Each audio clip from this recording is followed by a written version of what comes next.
Soil lab અથવા soil health કેરમાં સ્વાગત છે. આપણે આજે જૈવિક ખાતરના 3 પ્રકાર છે તેના વિશે જાણીશું. બેક્ટેરિયા, નાઇટ્રોજનને સ્થિર કરનાર, સહજીવી, રાઇઝોબિયમ, એસિડોબેક્ટર અને ઓઝોસ્પાઇરિલિયમ. અસહજીવી બેક્ટેરિયા, ઓઝોબેક્ટર. અને હવે ફોસ્ફરસને દ્રાવ્ય કરનાર બેક્ટેરિયા, અસહજીવી, બેસિલસ અને ચુડોમોનાસ.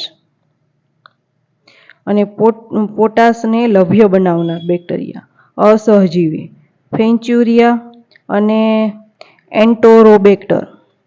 હવે આપણે લીલ વિશે વાત કરીશું. સહજીવી આવે છે અજોલા, પછી અસહજીવીમાં આવે છે બ્રુ ગ્રીન આલ્ગી. હવે ફૂગ વિશે જાણીશું.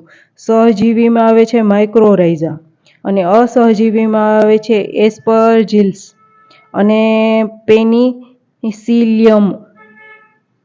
એઝોબેક્ટર આ પ્રકારે દેખાય છે ફોટામાં. અને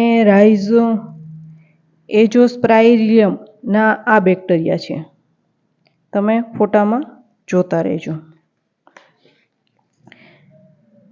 પછી આ રાઇઝોબિયમના બેક્ટેરિયા આવા દેખાય. પછી આ બ્રુ ગ્રીન આલ્ગી આવા પ્રકારે હોય છે. પછી આ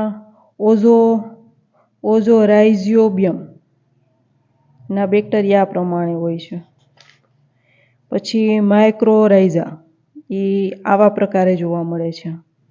પછી ફોસ્ફરસને દ્રાવ્ય કરનાર બેક્ટેરિયા આ પ્રકારે જોવા મળે છે. પછી પોટાશને લભ્ય કરનારા બેક્ટેરિયા એના આ પ્રકારે હોય છે.